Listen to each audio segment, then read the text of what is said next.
Hi guys, இன்னைக்கு நம்ம இந்த வீடியோவில் என்ன பார்க்க போகிறோம் அப்படின்னா லவ் இன்சூரன்ஸ் கம்பெனி. ஸோ அந்த படத்தை வந்து ஆல்ரெடி நிறைய பேர் பார்த்துருப்பீங்க, தெரியாதனமாக போய் பார்த்துருப்பீங்க. நானும் அதில் ஒரு ஆள். என்ன அப்படின்னா தேட்டரில் போய் பார்த்தேன், பாதியில் எந்திரிச்சு வந்துட்டேன். ஃபுல் படத்தை நான் பார்க்கல. இன்னும் 6ஆம் தேதி தான் வந்து அமேசானில் வந்துச்சு. அதுக்கப்புறம் தான் நான் வந்து சரி பார்க்கலாமே அப்படின்னு பார்த்தேன். ஓட்டி விட்டு பார்க்க வேண்டிய நிலைமைக்கு தள்ளப்பட்டேன். ஓ யா அந்த ஸ்டூபிட் பிளேஸ்ல இருந்து வரீங்களா நீங்க? என்ன அப்படின்னா அந்த படத்தை பார்க்குறீங்க அப்படின்னா தயவு செஞ்சு வந்து பார்க்காதீங்க. முக்கியமாக என்ன சொல்கிறது, எதுலேயுமே எனக்கு வந்து உடன்பாடு இல்லை. அவங்க காட்டின விஷயங்களாக இருக்கட்டும், எதுலேயுமே சரி எனக்கு வந்து சுத்தமாக வந்து விருப்பமே வந்து கிடையாது.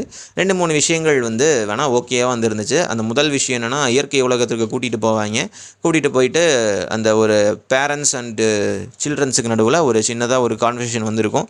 அது மட்டும் நல்லா இருந்துச்சு. எப்படி வந்து பசங்க வந்து ஃபோனை பார்த்து மட்டும் சாப்பிட மாட்டாங்க, நீங்கள் பாட்டு பாடி ஆடினாலும் சாப்பிடுவாங்க அப்படின்ற விஷயத்த ஆர்டிஃபிஷியலாக நல்லா வந்து விக்னேஷ்வன் சொல்லியிருந்தாரு.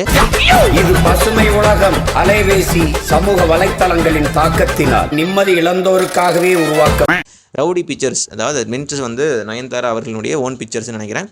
ஸோ அவங்க தான் படத்தை ரிலீஸ் பண்ணது. அந்த தேட்டரில் போய் உட்காந்து ஒரு அரை மணி நேரம் பார்த்தேன்.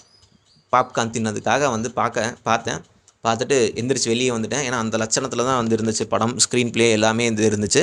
ஏன்னா எனக்கு சுத்தமாக உடன்பாடு வந்து கிடையாது. அப்பப்போ வந்து எங்கேஜ் பண்ணுறதுக்கு வந்து அனிருத்தினுடைய மியூசிக் இருந்துச்சு. எனக்கு என்னென்னா, மிகப்பெரிய மாஸ்டர் பீஸான அந்த ஆக்கோ சாங்கை கொண்டு வந்து ஏன்பா இதில் வச்சிங்கன்ற ஒரு கேள்வி தான் வந்திருக்கு. இந்த லவ் மட்டும் இருந்தா பத்தாது வாஸ்.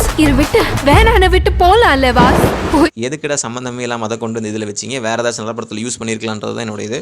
பிகாஸ் சத்தியமே எனக்கு படம் வந்து பிடிக்கவே இல்லை. அப்போயே பிடிக்கல. சரி ஓகே, கண்டென்ட்டுக்காக பார்க்கலாம், ஒரு வீடியோ போட்டுடலாம் அப்படின்றதுனால நான் ஓட்டி விட்டு 2Xல் உட்காந்து பார்த்துக்கிட்டு இருந்தேன். 2Xல் பார்த்துமே படம் சுலவாக போனதை நான் இப்போ தான் வந்து பார்க்குறேன். ஏன்னா சில பல விஷயங்களை அவங்க எப்படி வேணால் வந்து சொல்லியிருக்கலாம். எனக்கு ஏதோ வந்து எல்லாத்தையும் திரிச்ச மாதிரி, தட் மீன்ஸ் என்னென்னா எல்லாத்தையும் ஆர்டிஃபிஷியலாக வந்து சொல்கிற மாதிரியான விஷயங்கள் தான் வந்து படத்தில் வந்து நிறையா வந்து இருந்துச்சு.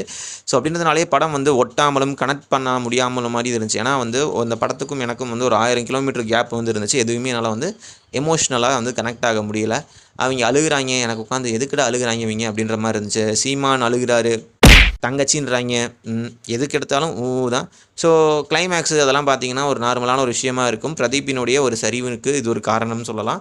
100 கோடி வந்து இருந்தது, இப்போ வந்து 50 கோடி தான் வந்து எடுத்திருக்காப்புல. 95 கோடி பட்ஜெட்டு, பட் 65 கோடி தான் இவ்வளோ கலெக்ட் ஆகிருக்கு. எனிவே உங்கள் விருப்பம். இந்த படத்தை வந்து உங்களுடைய திராணி இருந்தால், தைரியம் இருந்தால் போய் வந்து பாருங்கள். காமெடின்ற பேரில் கண்ட கருமத்தை பண்ணியிருந்தானுங்க. எனக்கு சத்தியமாக வந்து பிடிக்கல. யோகி பாபு அவர்கள்லாம் வந்து எனக்கு சத்தியமாக வந்து பிடிக்கல.